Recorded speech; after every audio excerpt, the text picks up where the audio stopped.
E aí, gente, tudo bem? Eu sou a professora Thaís Nunes, de Ciências Humanas, e hoje a gente vai responder, no quadro Resolve Enem, a questão 54 da prova azul. E eu preciso dizer que eu amei essa questão. Por quê? Além da gente estar falando da temática do Segundo Reinado, a gente precisa de um pouquinho mais de raciocínio historiográfico, sim, não é histórico, é historiográfico, para responder essa questão. Por quê?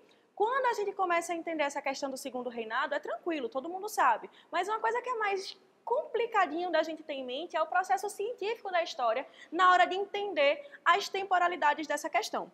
E lendo o texto para vocês. Os caixeiros do comércio a retalho do Rio de Janeiro estiveram entre as primeiras categorias de trabalhadores a se organizar em associações e a exigir dos poderes públicos na mediação de suas lutas por direitos.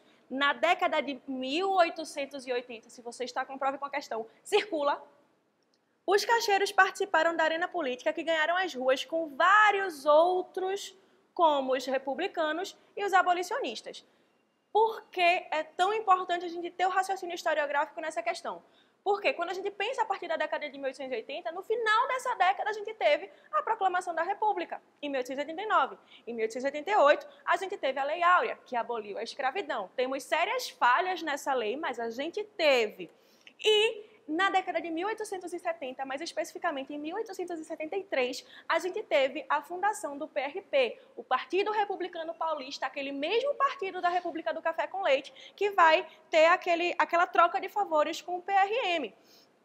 Então, a gente vê que a atmosfera política desse processo é justamente de rompimento com o império e com as instituições imperiais. No que se fala em relação ao processo de luta por direitos, certo? Direitos trabalhistas, falando da década de 1880, em 1870 a gente começa a ter uma grande quantidade de imigrantes alemães, italianos, espanhóis que começam a trazer essa noção de luta por direitos. Então, tudo isso está culminando para o final da República. E aí, qual o gatilho da questão?